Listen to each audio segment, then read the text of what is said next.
आप देख रहे हैं जय भारत टीवी। लता मंगेशकर, भारत रत्न लता मंगेशकर। भले ही लता मंगेशकर आज हमारे बीच नहीं हो, लेकिन उनकी गायकी और उनकी मधुर आवाज हमेशा दिलों में उन्हें जिंदा रखेगी। भारत की सबसे अनमोल गायिका रही हैं लता मंगेशकर, और उनकी आवाज के लिए दीवानगी हमारे देश में नहीं बल्कि पूरी दुनिया में दिखाई दी। खास बात तो यह है कि जब लता मंगेशकर के गीतों को कोई सुनता था तो मंत्रमुग्ध हो जाता था। यही तो वजह रही कि एक बार उनकी आवाज को लेकर अमेरिकी वैज्ञानिकों ने यह तक कह दिया था कि इतनी सुरीली आवाज न कभी थी और ना कभी होगी। भारतीय फिल्मों में कई दशकों तक अपनी आवाज का जादू बिखेरने वाली लता मंगेशकर बेहद ही शांत स्वभाव और प्रतिभा की धनी रही हैं। यही तो वजह है कि आज पूरी दुनिया उनके संगीत को याद कर रही है और उनके गानों को सुनकर उनकी आंखें नम हो रही हैं। आइए आपको बताते हैं कि आखिर कैसे लता मंगेशकर का ये संगीतमय सफर शुरू हुआ। लता मंगेशकर का जन्म 28 सितंबर 1929 को इंदौर के मराठी परिवार में हुआ। पिता पंडित दीनदयाल मंगेशकर रंगमंच के कलाकार और गायक थे, इसीलिए संगीत उन्हें विरासत में मिला। बताया जाता है कि लता मंगेशकर का नाम पहले हेमा था, लेकिन जन्म के 5 साल बाद माता पिता ने इनका नाम लता रख दिया। लता अपने भाई बहनों में सबसे बड़ी है। उनकी बहनें मीना, आशा, उषा और सबसे छोटे भाई हृदयनाथ हैं। जन्म के कुछ ही दिनों बाद उनका परिवार महाराष्ट्र चला गया। लता मंगेशकर ने केवल 5 साल की उम्र में ही अपने पिता के मराठी संगीत नाट्य में कार्य किया।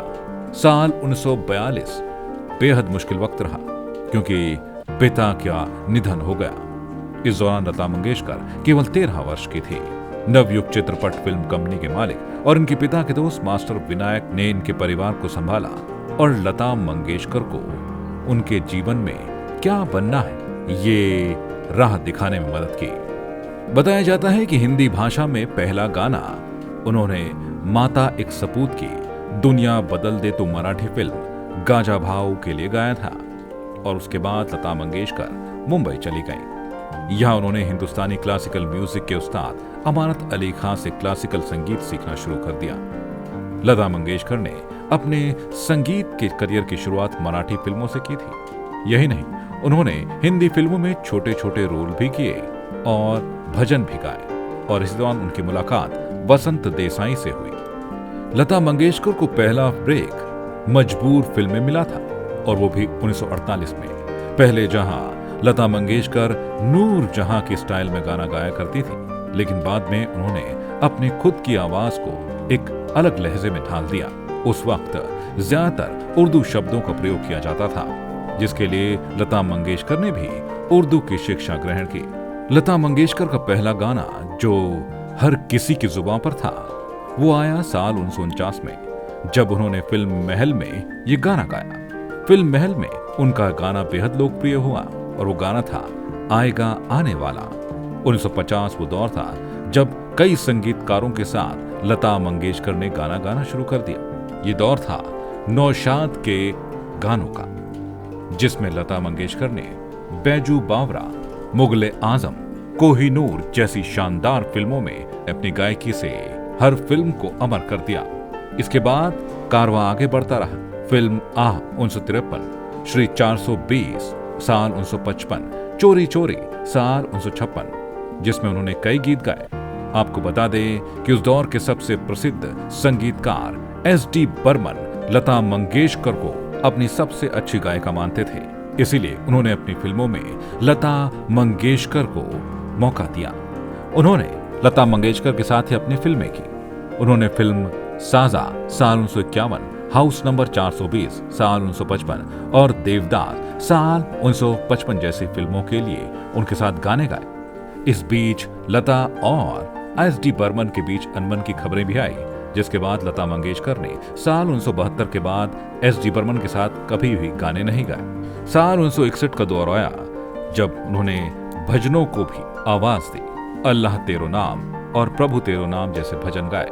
यही नहीं, साल 1963 में उन्होंने एक ऐसा अमर गीत गाया जो आज भी गुनगुनाया जाता है। जी हाँ, उन्होंने उस वक्त पंडित जवाहरलाल नेहरू की उपस्थिति में देश का सबसे जीवंत गीत ऐ मेरे वतन के लोगों गाया। अब दौर था साल 1960 से लेकर 1980 का, जिसमें कई संगीतकारों के साथ लता मंगेशकर ने काम किया, जिनमें मदन मोहन, लक्ष्मीकांत प्यारेलाल, सलील चौधरी और हेमंत कुमार थे। साल 1980 में लता ने सिलसिला, फैसला, विजय, चांदनी, राम लखन और मैंने प्यार किया जैसी हिट फिल्मों के लिए आवाज दी।